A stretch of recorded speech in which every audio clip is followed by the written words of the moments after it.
Tim Fetch, sailor, here to, add his input or insight as what he sees from the race course. And I'm sorry, Rich from North Sales. And I'm having a senior moment back in the last name, I'm sorry. I can't see your name tag that far away. And John Bowden sitting in front. And Jeremy's around here somewhere, right? He's hanging in back. So we'll be talking about Jeremy later. No, I'm just we've got some great insight. So again, what I want to start off with, we'll get right into the agenda right away. And we wanted to talk about starting practices. And I'm going to lead off with Dick Rose because he had some great insight to this event, which brings him here. And I hope that he's going to share what brought him here to this event. I'll turn it over to Dick.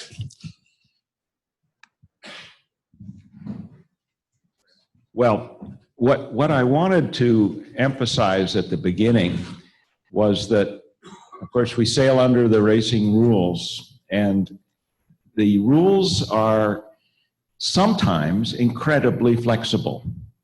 So what we're looking for here is ideas to make racing more fun, fairer, have our events more successful, have less races thrown out, all sorts of things that might improve regattas. And as you think about it, the conduct of racing is largely conducted under the rules of Part 3. And there are very few of those rules that cannot be changed for an event. We have starting procedures with I, Z, blue, and black flag, but you can make up your own if you want, if you think you have something better. You can combine the flags. There's no provision for making recalls of individual boats audibly, but of course you're allowed to do that with your sailing instructions, and we might talk about when that's appropriate and how to implement that. But as you think of your ideas, don't be constrained because something's not in the rule book. Go ahead and throw out an idea. And I decided to come because I thought, I live in Seattle and flew out here because I thought that I would hear things which would suggest to me ways that we might improve the rule book. And I'm taking notes. So I'm looking forward to this. And I think you should realize the tremendous flexibility. Another thing to mention is the entire protest redress procedure can be changed. All those rules, except for Rule 69, I believe, virtually all those rules can be changed by your notice of race and sailing instructions. So you're free to change the procedures a lot in the sport. And that's one of our goals today. Thanks, Dick. Yeah, last night in the upstairs in the Yacht Club bar, there was discussion here locally, where we have different levels of classes or fleets participating, and they're challenged with what they're able to, information they can provide for the race course. So Andy, we were talking, starting signals and how do we coach these people. And I think, what Dick's kind of saying is that, you can modify and you can work with that and help the defleeters or the people who are starting and getting into the sport. And, it's important because it eliminates that intimidation factor. A lot of people do not race sailboats because, they're afraid. They're afraid to start. I mean, our pursuit course at Race Week's very successful. Our pursuit course because they can start, all by themselves.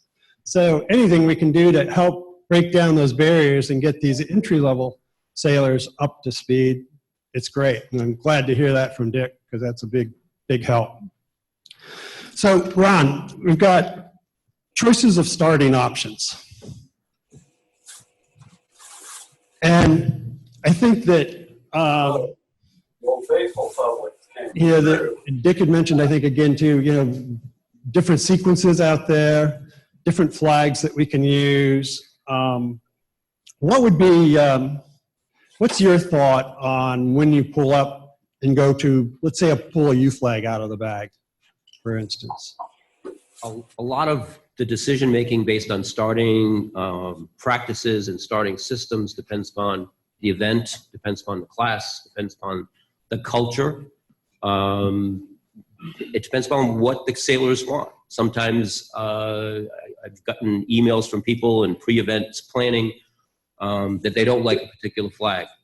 If we've got a very, very large group, we definitely don't want to use like an I flag. Or if you use an I flag, you want to use it only under certain circumstances. All of the different penalty flags that are in the tool bag are basically tools that we can use to manage the competitors based on the type of sailing that they want. I think it's communications with the sailors beforehand and also during an event in the boat park is important to get the sailors' opinion as to what type of racing they want, and then use those tools effectively to manage a starting line and make the starts fair. Mark, you had it. I think you were talking about a scenario you had with a U flag situation, maybe the J70s, or when to put it to use. I don't know why I'm stuck on this U flag thing, but I just think that this U flag is going to be kind of a popular item that, It goes back to what Ron said, which is walking around the boat park before the regatta, it was 162 J70s with 281 boat fleets. And as I discussed it with every competitor, should I start with a P flag or a U flag? They said, well, you can start with a P flag and waste 7 minutes of your life, or we can just start with a U flag. And so it's just a general consensus, as Ron said, from the competitors that we got. And I've actually had a couple of registrations now where in larger fleets ask the question in the registration package, do you want to start with a P flag or a U flag, so that the sailors have an input. So it was their decision, not mine, about how to start the fleet. Yeah, and it's a good way it could be. And I know that John Strassman has a lot, international race officer, but World Sailing has their requirements as well now, right? As far as number of boats. Right. In big World Sailing events, they have a policy. They have a book. They have a policy, and their policy is for large fleets, and they describe a large fleet of, I think it's 30 or 35 boats. Just start with a U flag first start. Now, I want to say that we're talking about World Sailing, World Championships with over 100 boats. You probably don't want to use a U flag on Wednesday night beer cans. All races are not the same. All regattas are not the same. A lot of these symposiums you go to, World Sailing Symposiums, they talk about the Olympic Games. They talk about this. They talk about World. Well, there's a lot of people in this room that just want to run really good local races. And so, if we get way too off in the stratosphere, kind of pulls back a little bit, because like U flag, black flag, you almost never see that in local events. True. And, I think that at that mid-level group, they haven't had the U flag experience either to know what it is. I mean, I can speak for myself, where I think I was at some regatta and I'm having an argument with the owner a little bit, because it was a U flag start, but he didn't see it. He thought he was over early, didn't see the recall flag up, and he thought he was good to go. And we proceeded to race around the race course, and to find out at the end that we were disqualified from the start. So, it was an interesting education process. Dick, you had... I'd just like to say that we have penalties in the sport. We're pretty tough on damage. When you damage another person's boat and break a rule in the process, we don't let you spin if it's serious, and we'd rather have you get out of that race as a penalty.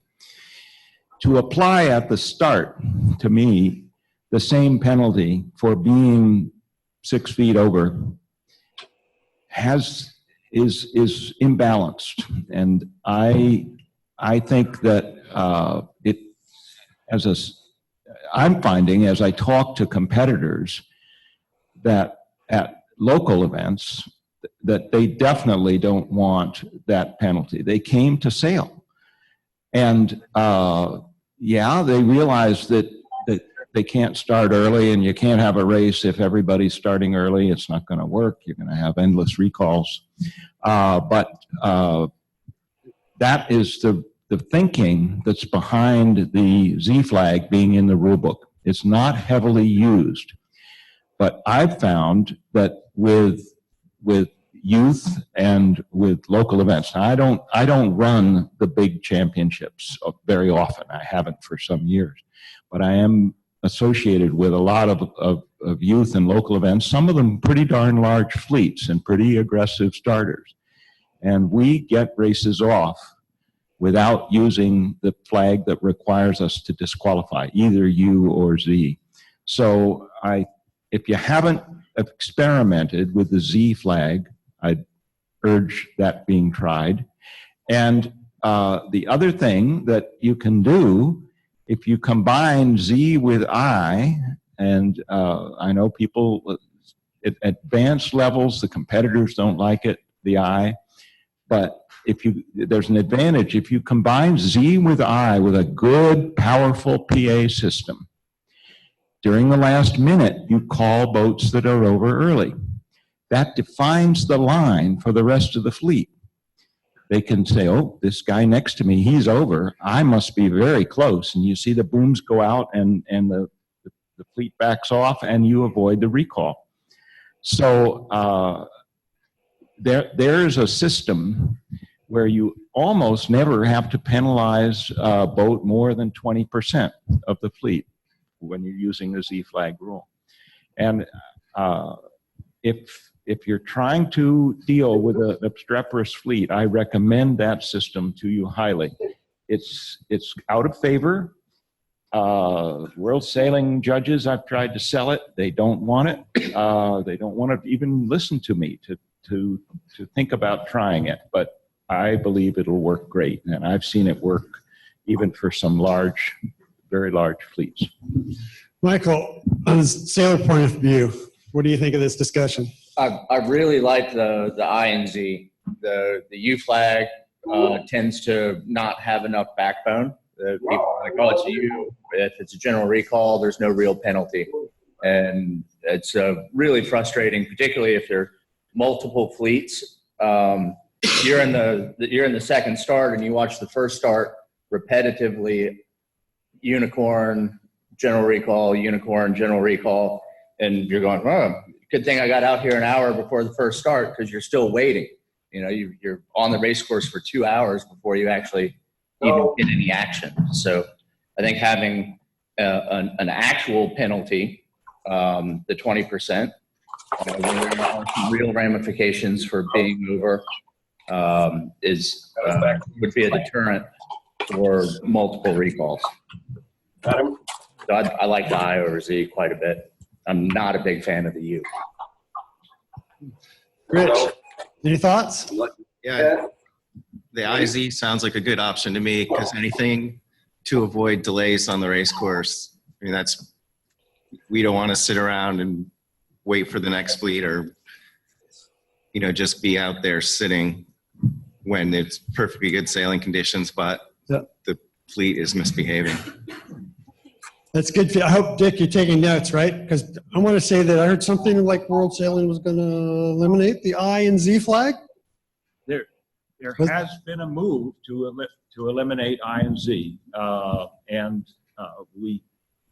I led a group to fight that successfully 4 years ago or 3 years ago now. Whether it can survive again, we'll see. I haven't seen an attack yet, but even if it were removed, you can copy it out of the old rule book and put it in your SIs. And you may think of something better to do. Try it. That's one of the themes I want to state for this weekend. And if any of you in the room, we want you guys to participate, have tried other things, I think we should get some hands up. Sure. What would your suggestion be if the class that is of the regatta that you're running doesn't allow you to discuss people that are over before the start? To do what you said, to clear people out so you can get a start off. the Optimist class does not allow the PRO to talk to anybody before the race course or before the start. Yeah, Keep it to well, 1 minute rule. there are styles there. I mean, I simply, that's a policy issue, and I would want to invite the Optimist guy out to lunch and say, I think you're a little bit out to lunch with that policy, and that there are ways we could teach kids. I mean, one thing I offer to do I haven't done this one for a couple of years, but when I was a PRO for a youth event with some relatively new sailors, I'd say, look, I'm standing around there between races. If you want to try and judge when you're over early, if you let me know you're going to make some trial runs at the line, I'll take my PA system, which I always have, a powerful PA system that's adequate for the fleet to be heard in 15 to 20 knots at the other end of the line. And so anyway, I have that PA system, and I will just announce, if the kid is coming up boat number 7 and wants to know when he's crossing a line, I'll say 7 now. And it helps them. They make 3 or 4 runs at the line. I do that for them. And they begin to get a sense of, as they look over their shoulder, how much they turn their head. There's a judgment that a good sailor can make as to when he's on the line that's amazingly precise, that you develop as you start lots of races. And you can help sailors get that. And then they're less likely to be over early at the start. So I think I know the Optimist has developed its policies, and I'm not in sync with them at all. I think what they're doing is for the sport with the kids sailing is great, but I think that except at their high levels, I would definitely modify starting procedures to help the kids learn the skill. It's a skill to start. It's not breaking a rule if you're over early. It's just you haven't mastered the skill yet. Okay. Ron, I know you. Yeah, the Opti class changed the policy of coaching the line by race officers about 5 years ago, pretty much because the kids that were going to international regattas were not getting the same type of race management at international regattas as they were in the United States with the PRO coaching the line in that last minute.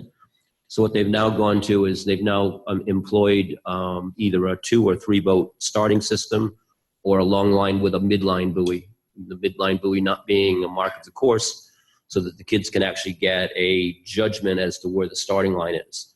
So now it's taking the initiative off of a PRO coaching the line and actually allowing the kids and the sailors to develop a little bit more judgment as to where the line is.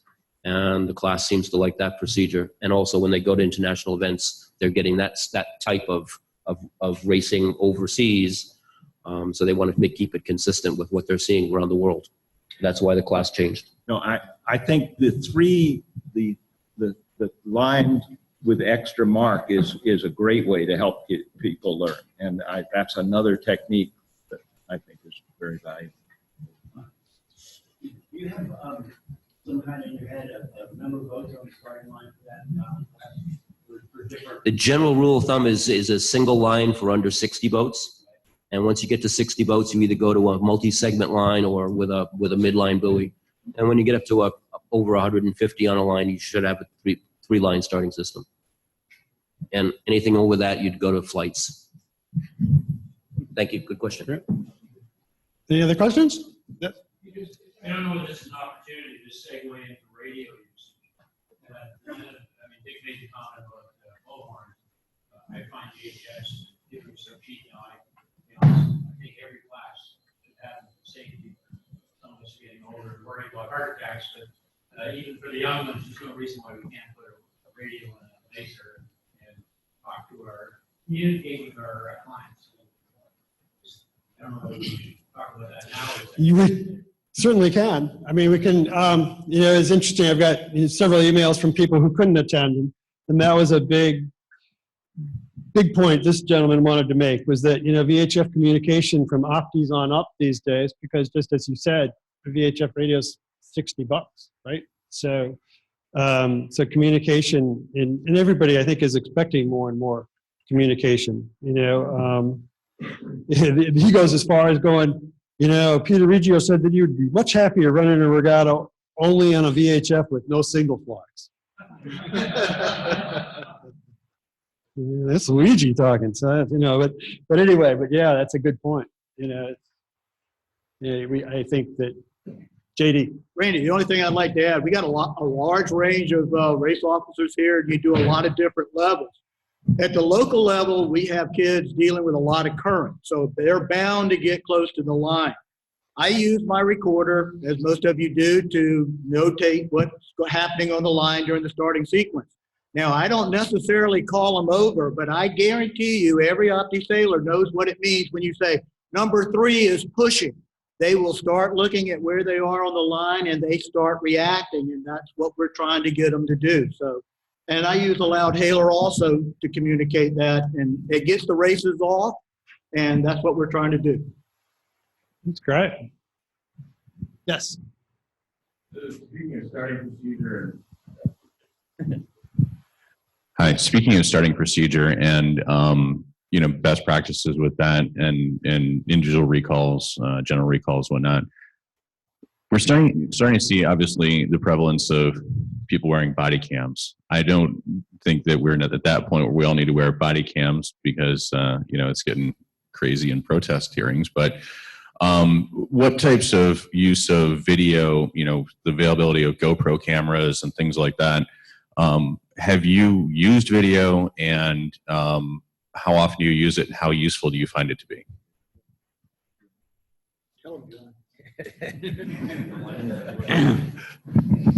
John, Mr. iPad. So I use an iPad and a later model iPad, and you also have to talk because the quality isn't so good. You can see boats maybe 150 yards down the line. After 150 yards down the line, it's this little white dot, and on the video, on the replay, you really cannot discern the sail numbers. But it is, I've been videoing starts. I did it last year in earnest in the 2018 race week here, and it's very good. And I use it as a quality control issue or tool on verifying OCSs. So when you call boats OCS or black flag, U flag, you can almost guarantee there will be a list, a line of people waiting to talk to you at the end of the day. It's just the way it is, and that's cool. It's a good thing. So I have good or bad with all, and everyone has. I mean, some guy even brought in drone footage. Well, I have my own. You have your own video, and overlaying that is you talking like JD was talking about, calling the line. Number 7's getting very close. Number 3 is pushing. There's a boat way down at the end, the leeward end. 819 is getting really close. He's doing this, and then say 819's over, and 69's over, and bang, 3 in the background, 3, 2, 1, and you're talking over the countdown, and you have your scribe saying, okay, John, you have 819 and 69 over, and then and this happened to be a U flag or a black flag, whichever it was. So at that point in time, when you disqualify a person, we hate disqualifying people, but you really want to have documentation and you want to get it right. So I confer on private channel, confer with the pin boat. What did you see? He says, yeah, I got 819 down at this end of the line, and there was one in the middle of the line, and there's one right near you. I got it. Okay, I got 819, I got the one, what's the one in the middle that he didn't identify, I didn't identify. So you go to the tape, and I can see, but 819 is doing weird things down there. That's real clear. That's that little white dot down there. And then the 69 is right near my boat, and it's clear as day. And then after the third or fourth time you look at the video, you see another dot that might be over. So as a race officer, you have documentation. Two guys ID'd the one down at the lure den. I picked them up through my binoculars. Pinboat picked him up. Check, double check. I got mine guy right next to me, and I can see him on the video. And there's this third guy in the middle that neither one of us identified. And they're halfway up the lake. So now don't tell anybody about this. But, as a PRO, if you get 2 out of 3, I think it's a good day. And so that was race number 5 in last year's race week. That's how it went down. And I had no clue. Thank goodness. Kathy. Randy, I'd like to go back to the use of radios and go to the sailors that we have here and see what they feel about that, because that Sure. Can be a little contentious. Anybody out there in the sailors? I mean, I love the use of the radio. I mean, the more vocal the race committee can be on the radio, the better for the most part. I mean, as long as it's relevant talk, it's great to let the sailors know what your intentions are, and what you guys are doing, what you're seeing, how the weather's changing, and oftentimes it helps the sailors, and at least communication is always key. Right. I think a really good practice is sometimes less is more. You do want to talk to the sailors, but you don't want to be an entertainer.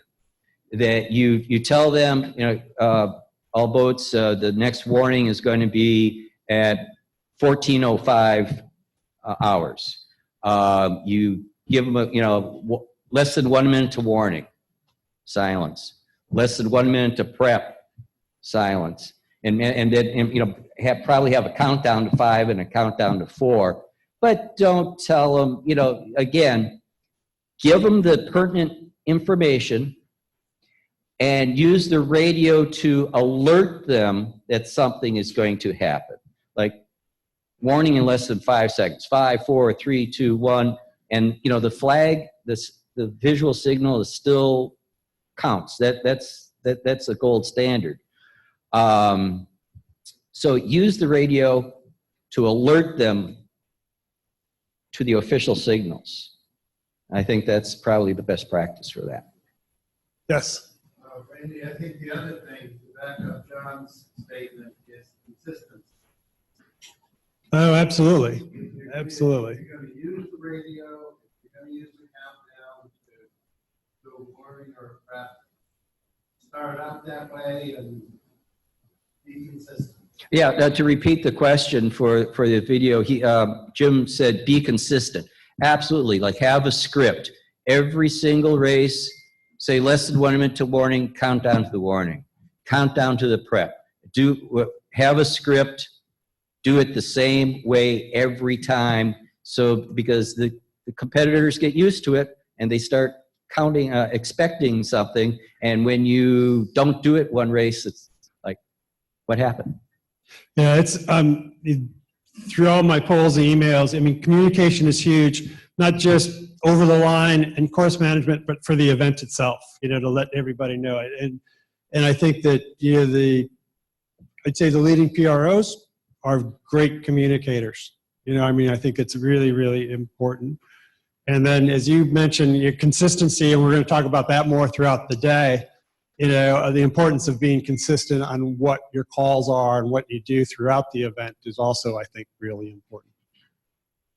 Yes, Lynn. Yeah, it probably goes without saying, but as far as using video and iPads for the start, we do finish both for race week and local. We use an iPad and talk for the finishes. They really want their scores. So the other thing we do is we use skip. So like if you're looking for that little dot, I'll pan out when it's so I can see some of these boats and start talking about them as they're coming up to the line. Yeah, that's a good point. She was saying that particularly for finishes in clumps, they are so close, you get boat X, boat Y, skip, unidentified boat, another one. And then from a different point of view with a different camera, you can find the other 3 boats or 4 boats in that clump and suss out that missing boat from a slightly different angle, or you said pan out, whatever it works. It's, when you're finishing, it's good to have a two point of view finish. One person obviously has to have a, tunnel vision watching the line. True. And so you could call it. But you also need kind of a wider picture, or perhaps from a different angle, to get rid of the parallax error when you're just viewing a tunnel vision down the line. Have a different angle so you can suss out those missing boats that finish in clumps. Steve?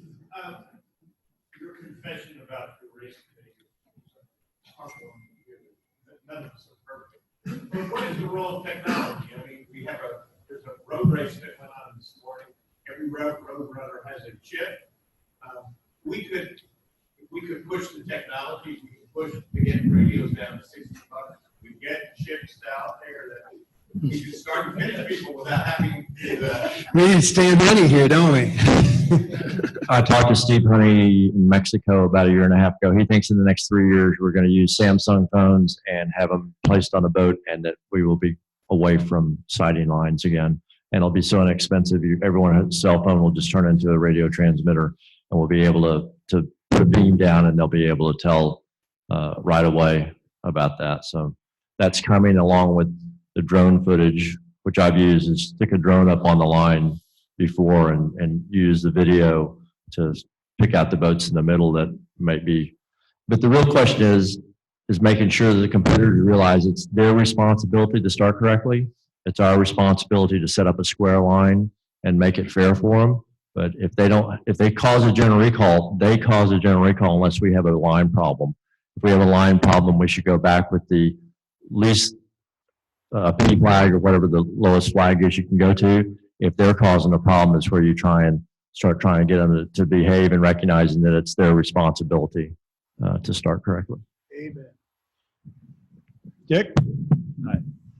I subscribe to that 100%, and I want to say that if you're running a race, your best flag to use instead of all the penalty flags, if the fleet is having trouble right at the beginning, is a postponement. And then assess, what can I do? Is there something about the line that I've set up that's causing them, they're bunched at one end, they're not using the whole line, so I should favor the other end more, or the line seems a little short for this group to get them all on there, and that's perhaps why they're going over. So at the outset of a starting sequence, use the postponement liberally. Even with 2 minutes to go, you can see if they're bunching at one end and stop and set a square line. So that I agree with what you're doing, and make sure that you're not causing the problem by setting a line that your goal is to get them a little confused. I'm not sure where to start. It might be better out at that end, but the wind chips are going to be better in here, and if they spread out as a result of that, you've done your job.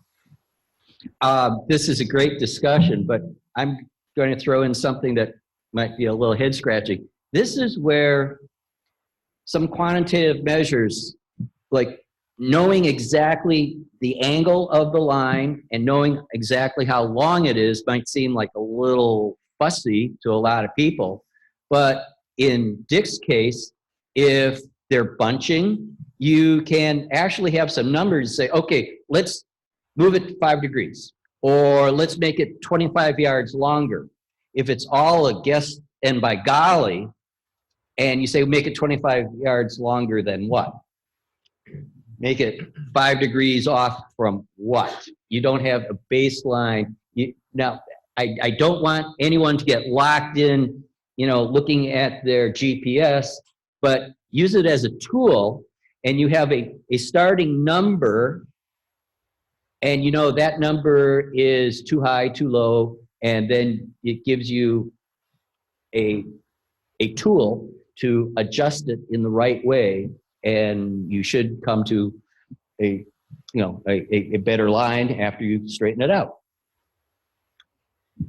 I have a question for some of the sailors. We see a lot of technology, and technology is in our future. As Mark said, we can probably expect to see a virtual reality headset with a yellow line in the starting line within 5 years.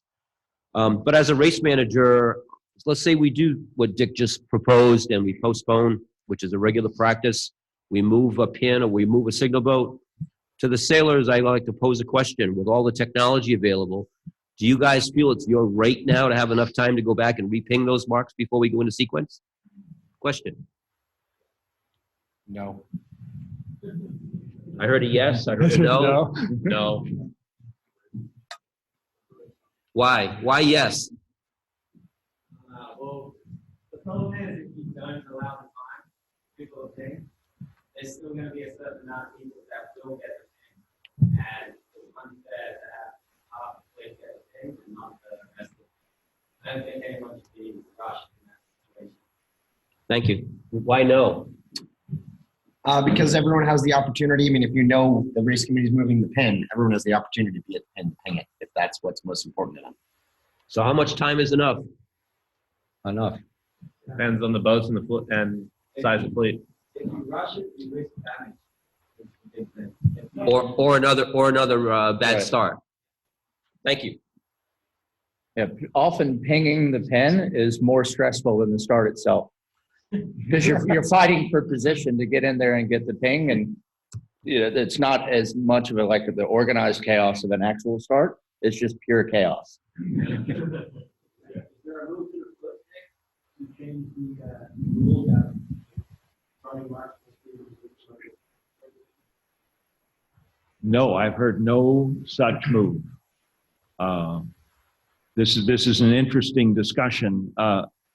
I'm sitting here thinking this is why some of these experienced race officers are so popular. I mean, you're having to weigh about 15 different factors: line length, line angle, fleet, your perception of what the fleet thinks about the first leg, time to ping, penalizing boats. You don't want to do it if you can help it at the start, but you will do it if that's the only way to get the start off. So you're compromising right and left to get a good start, and so that's where the skill and experience comes in. I think maybe we'll have a directory of all the steps you take electronically or something, but at the moment we rely on good judgment.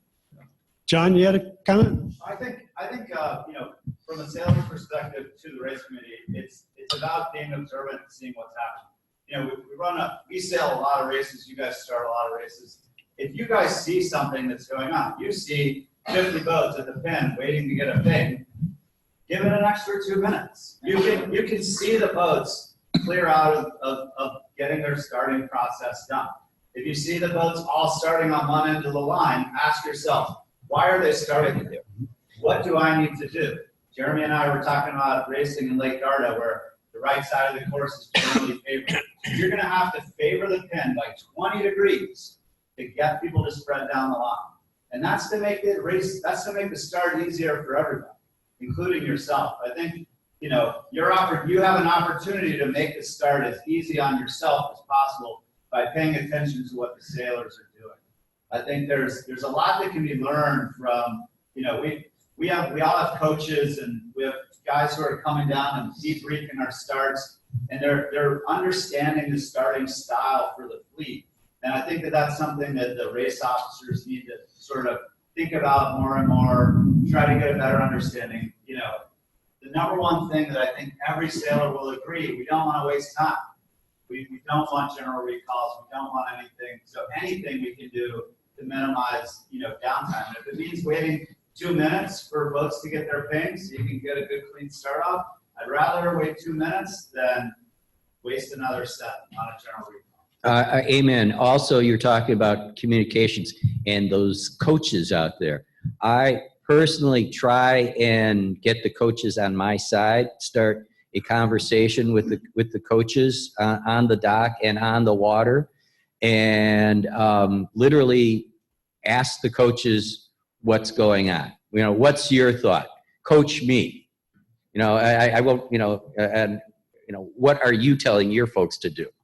And I think because they have eyes on the water, we're on we have our agenda, what things, you know, our checklist to do during the day, and sometimes we don't have the tactical input that people on the water have. So that's, as race officers, cultivate your relationship with the coaches so that they are free and open with you and are willing to tell you what's going on. Well, I think you can do that with the competitors as well. You know, from a competitor standpoint, you want to try to add your feedback without coming off as defensive. And I think that it can go both ways. If the race committee is looking for input and feedback, you know, you might get a lot of suggestions from the racers. There's some guys out there sailing that are very good, and a guy will want to come over and tell you, hey man, we need to move 100 yards that way. And they want to do it without insulting you and without, you know, pissing you off, because the last thing a competitor wants to do is stop you PRO. What's your sale number? But John, to your point, like, it is okay to skew the start line 20 degrees if it means that the fleet spreads out. Same goes for the windward mark. If you can only, you know, be in the top of the fleet by going right, as competitors, we look at it as there's no passing lanes anymore, because if you don't go right, there's nothing left. So you can just keep moving stuff until you get an even split. You know, I've worked with PROs that they just count the split, and they're like, great, 10 went left, 10 went right. The mark's in the right place, regardless of where the wind is. Yeah. Doesn't really matter. And then one other thing, slightly off topic, Dick was talking about going kind of off book and writing something into the SIs or the NOR, and maybe Randy's better to speak on it, but I would say do that with care, because you can end up, you know, having it written just the wrong way, and then you end up having to throw stuff out. And Randy, maybe you can speak to times to being like, you kind of hog tie yourself with a cutoff time or a length of maximum race length or time or finish time or whatever. John mentioned earlier, I mean, it really kind of depends on the event, you know, and the level of the event. And I think that there's a time where you have to pretty much standardize what you're offering, whether it's your NOR, whether it's in the sailing instructions. You know, and we've made a lot, you know, with Race Week, for instance, is a good example where, you know, we're trying to accommodate people coming from all over the country. So it's really, really important for us to be really consistent in what we're trying, you know, presenting through our sailing instructions and NOR. But then but I think his point is that there's other opportunities where, you know, maybe on a lower grade local level that, you know, we get hand tied a little bit with rules that's not necessary, and it could actually help grow the sport. Yes. Another document that I found pretty useful, kind of turned me on to it, the policies and procedures guide, which we have inside in some classes that have a lot of stuff that aren't rules. For instance, the 4-minute thing. If you're allowed to take retaining things, a policy from that class might be your race committee.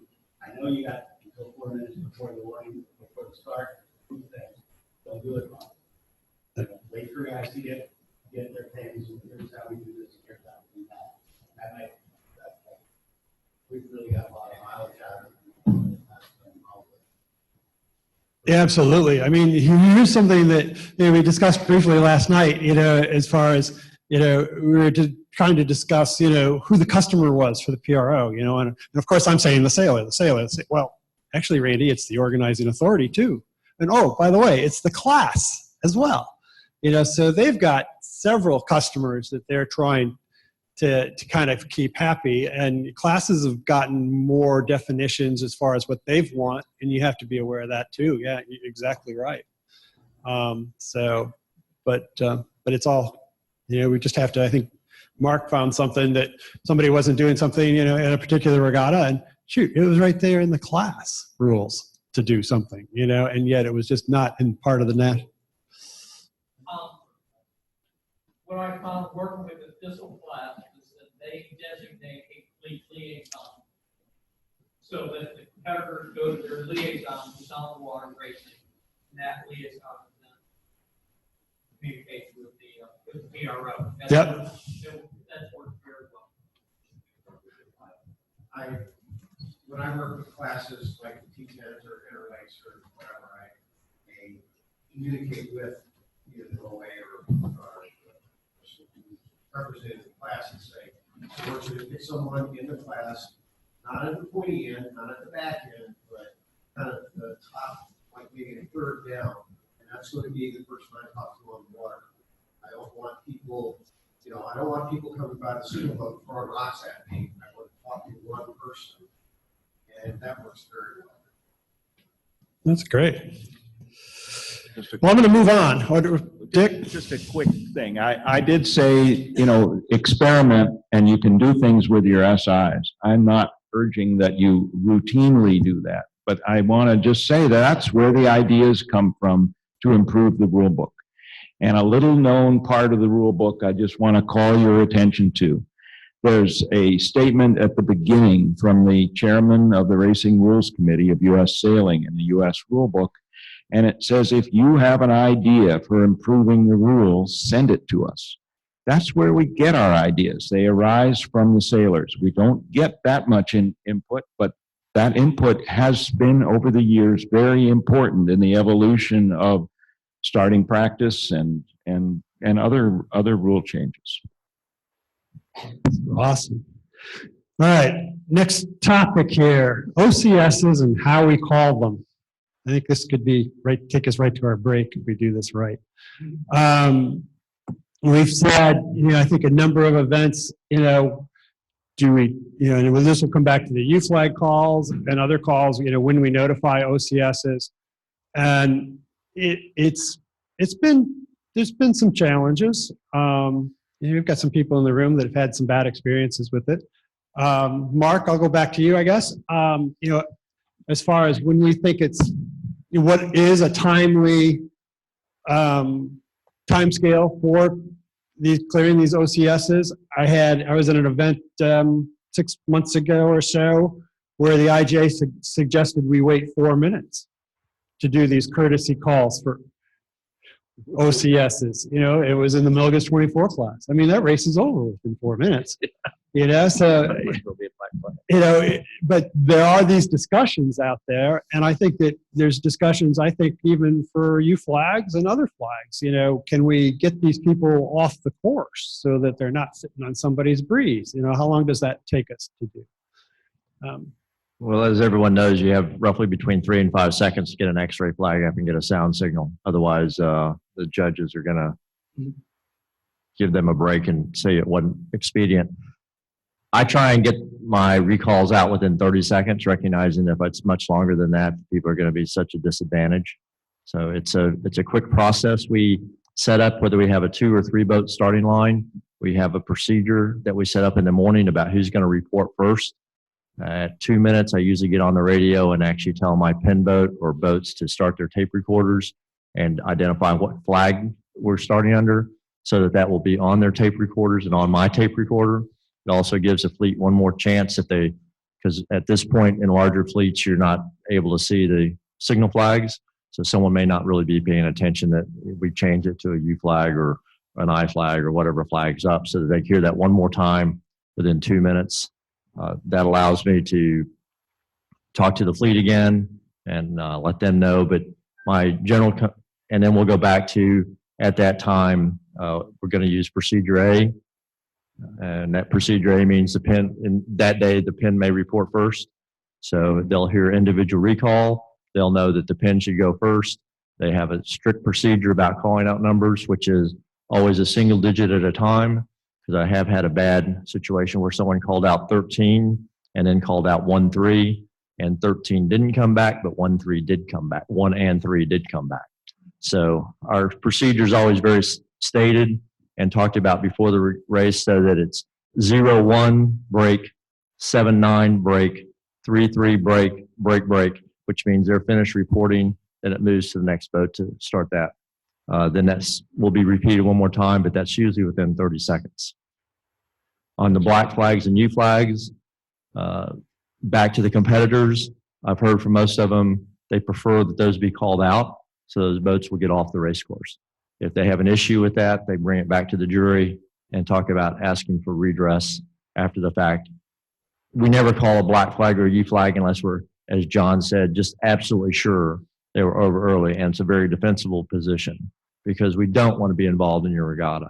And a U flag and a black flag puts the race committee involved in the race, and that's really not where we want to be. We prefer a square starting line with the competitors all starting correctly than us get involved in the race. Sailors, what would you guys like to see? Don't all speak at once. I'd certainly like, if it's a U flag or a black flag, I've never actually heard calls right after the start, but certainly at the weather mark, having a whistle and a signal and a board that says you're busted, get out. I really appreciate that, knowing that you're notified at that point. Having just been in a regatta where I was a competitor, they weren't calling black flags and we were black flagged. We spent an hour, a lot of effort, and it would have been a whole lot easier for us to sit around. And we also screwed some people's race course up because we were in the middle of a lot of situations that obviously we wouldn't have been there if we had been notified. So I prefer to have the black flag, U flags announced early. But that's back to, as Randy said, we got to talk to the class, we got to talk to the competitors, and we got to talk to the OA. Because remember, we work for all those people, not for ourselves generally. John? I think one of the big things for the sailors and penalties is when we introduce penalties on the general recalls, the black flag in particular, if you have a general recall and you get numbers, if you're under black flag, you start and you have a general recall and you come back with 2 numbers, I feel like that's really unfair to the 2 people that you caught. You couldn't catch everybody, but you caught 2. You better have caught 12. I think that the Z flag penalty goes as well. If you're going to call a general recall under a penalty flag, this is where it's your opportunity to stay out of the race results. Penalties often do decide races, and we want to try to minimize that. I think that there's an opportunity under a general recall, especially a race that doesn't get sailed. A race that you're saying where you caught 2 of the 3 and the most egregious ones got penalized. That's completely understandable. And Mark, you want to make sure that if you're going to penalize somebody, it's done. But I think that under penalties and general recalls, if you're going to do the job and call a general recall, then you better get a big list. Gotcha. Yeah, I got a rule question. JD. Is there any consideration if once you use that black flag, the rule says that anybody that was in the triangle at that 1 minute is out for the next start? Now, what if you want to do away, like you said, you had 15, you had so many you could not identify, and now you need to back up and you'd like to get rid of that one, and this happened at an event, okay, and there were a lot of phone calls going around to the judges and race officers trying to figure out what was the best way to address this. And I don't know if it was addressed in this best way, but would you have any input? To my knowledge, there's no move afoot to alter the black flag rule for the next rule book. We have 8 months to go before the next rule book becomes cast in stone.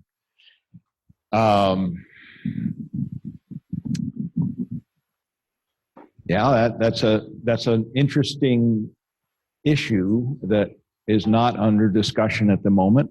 There's still 8 months to go, and it could be put on the table. If if anyone here has an opinion about an idea for improving any of the starting rules or the recall rules, write them down soon.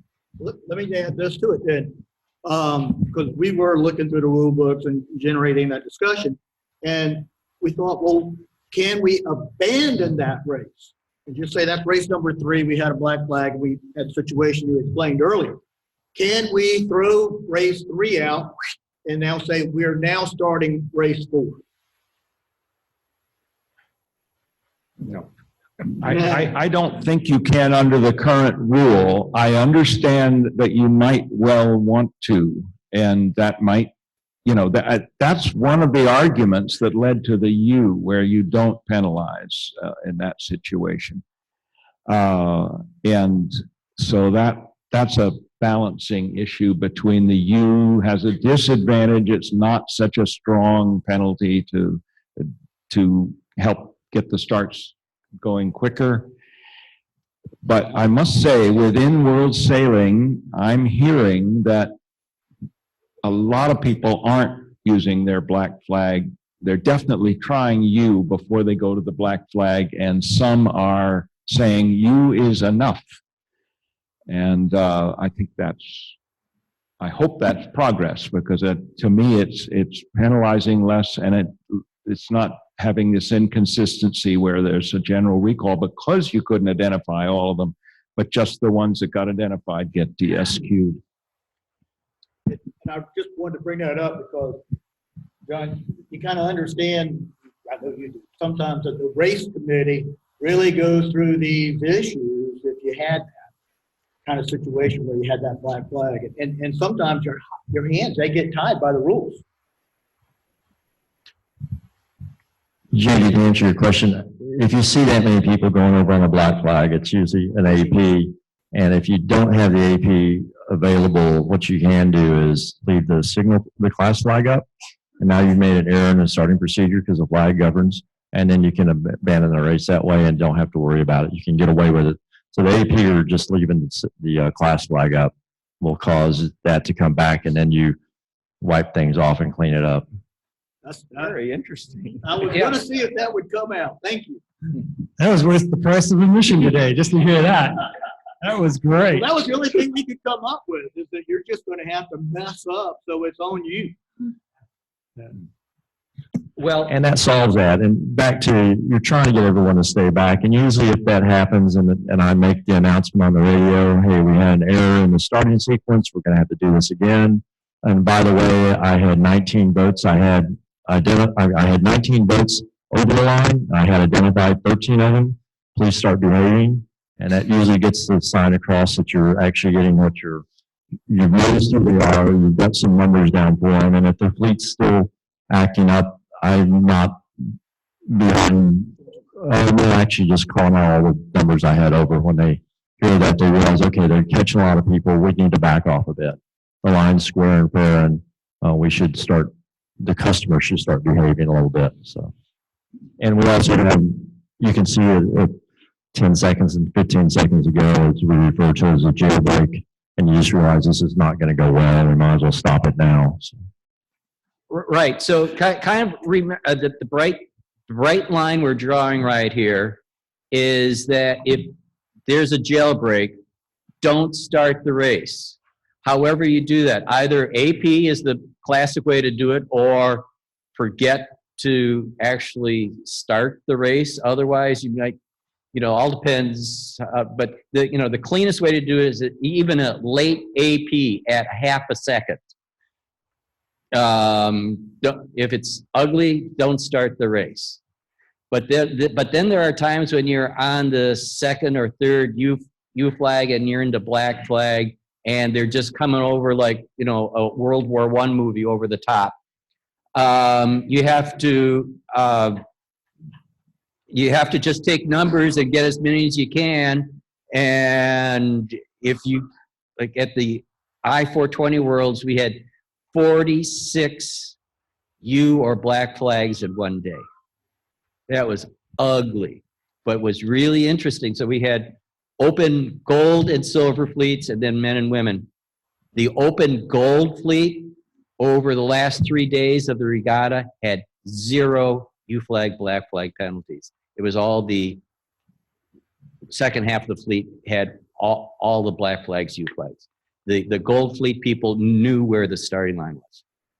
And John, you're right. As a competitor, when we have a black flag starting a general recall and they post 2 boats, it's like, really? 2 boats is all you got out of this and you call it a general recall? Sure, there's more than that on the list, and there should be a larger number of boats. 2 boats is not a general recall. 2 boats is a note in the middle, everyone go on down the road. So that's very frustrating for me too, to be a competitor and just hear 2 boats on a black flag. Like, really, we got to do better than that. Here we have to have another start. You caught 2 boats. That shouldn't have been a general recall. Yeah, exactly. Okay, so I've got a question. We had an incident here in Charleston maybe a year or 2 ago where, we were trying to do the right thing and we were calling people over, OCS, and it was your typical courtesy call. And yet, we made that courtesy call unaddressable. In other words, you couldn't apply for redress, right? Because it's just a courtesy call. Can we take that redress, the ability to redress a courtesy call? I mean, what do you guys, it was a problem. I mean, it was a very painful experience at an event. And Can I add to where you're going with this? That I have Pete and some other people.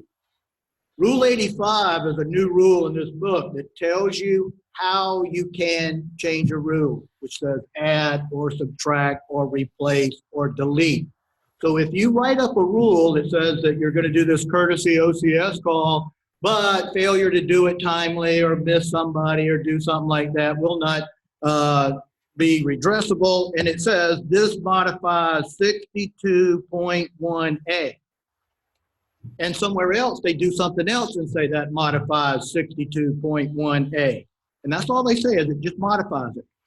What the heck is 62.1A now read like after you modified it without saying you either added to it or subtracted from it or deleted it or replaced it? Dick, would you like to join the Rules Committee?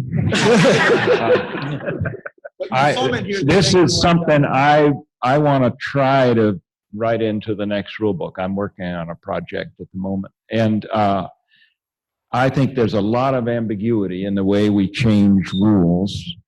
And also in the way some race committees change SIs with an amendment notice. And we were talking about this last night. And so the safest way is to say, and John said this so nicely last night, rule such and such is replaced by, and then you show the language of the rule that you're going to sail this regatta under. And it'll probably include a lot of the words that are in the book now, maybe with some added sentences or maybe with one sentence deleted. I don't know. There's a lot of ways you change rules. But just to say, we're doing it this way and this changes that rule is an invitation to ambiguity. And so, amen. And if anyone has a draft of how to succinctly state how to change a rule in that way or an SI, send it to me.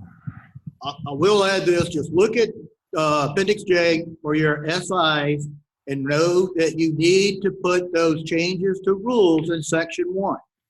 Okay, that way, because sometimes we talk about if you want to hide something, you put it in the SI. In this case, put it right up there up front under rules, Section 1, what the rule is changed to, and do it right. And then when the body, when you're using it, just say, see, Section 1.3 or whatever that rule is worded in.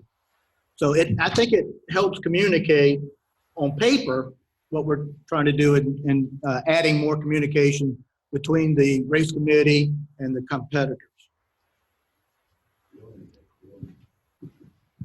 excellent. So we can fix that, in other words. Good. We're close to a break. I've got a question. How many people of you guys are members of U.S. Sailing? Okay. majority. That's good to know, but there are some that aren't, So, which is what I expected. But so I want to make sure that at this break, those people that didn't raise their hand see Matt Hill at break or at some point during the day.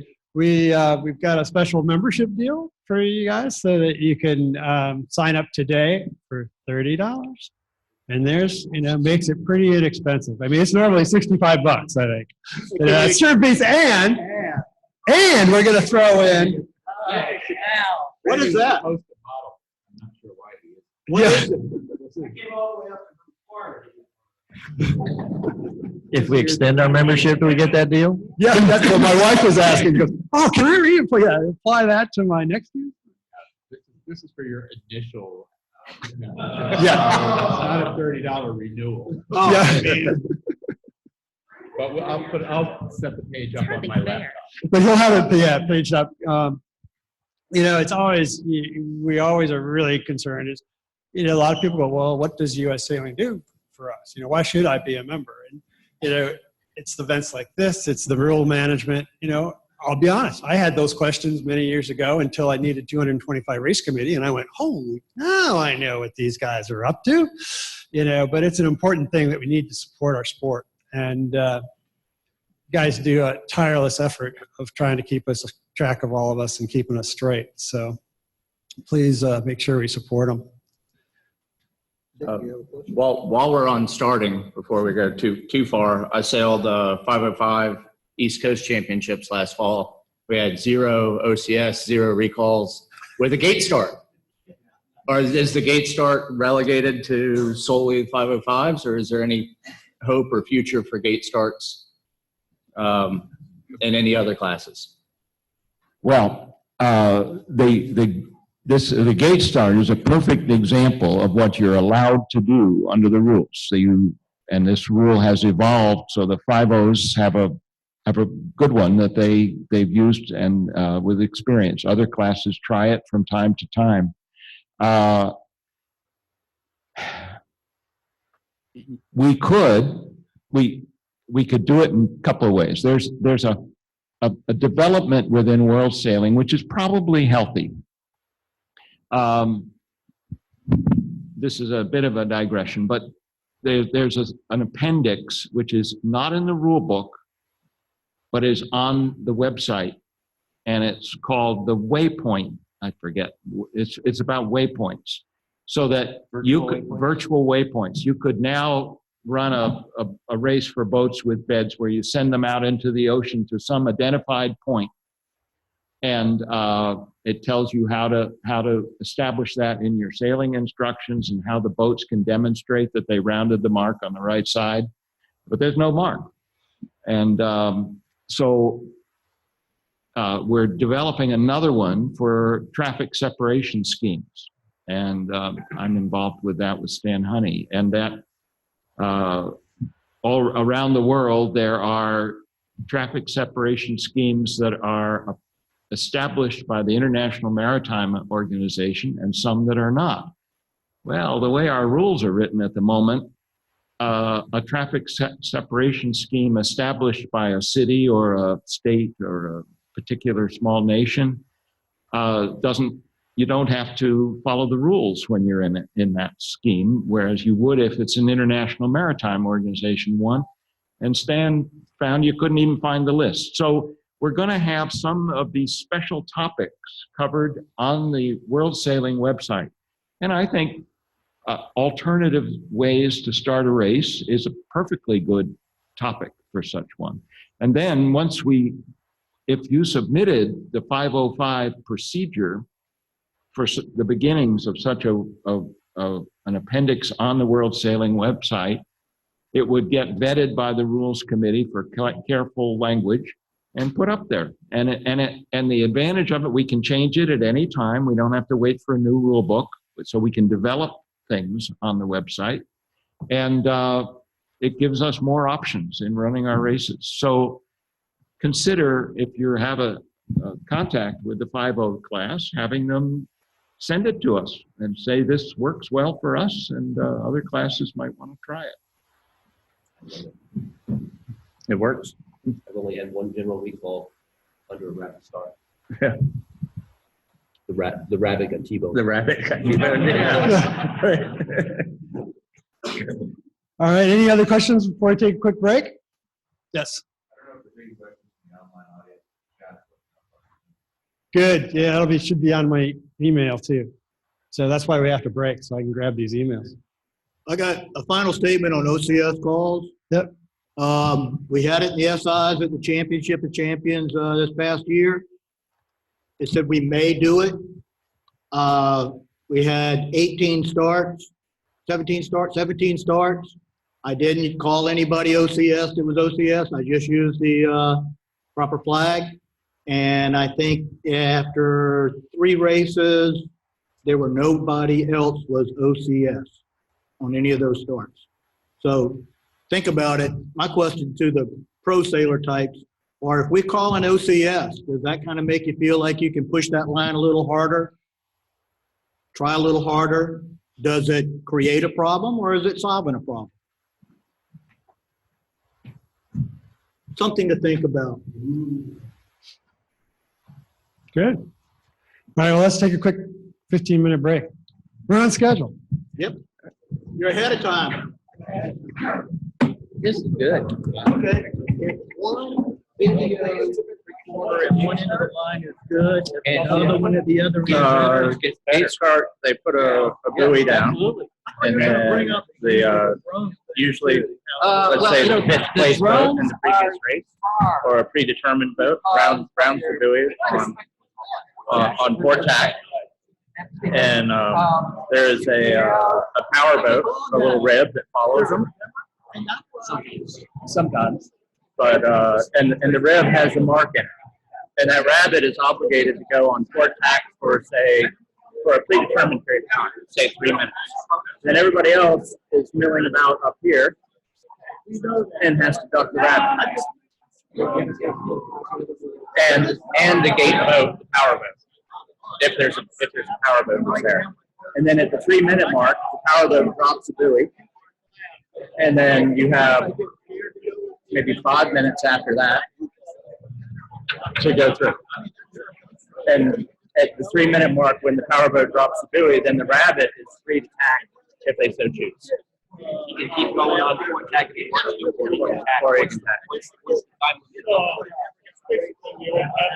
It's a rabbit start with a specified period of time that they're going to drop that buoy, and then that frees the rabbit to go. And it also keeps somebody from saying, "Well, I really, really like the right-hand side, so I'm gonna hang out way over here."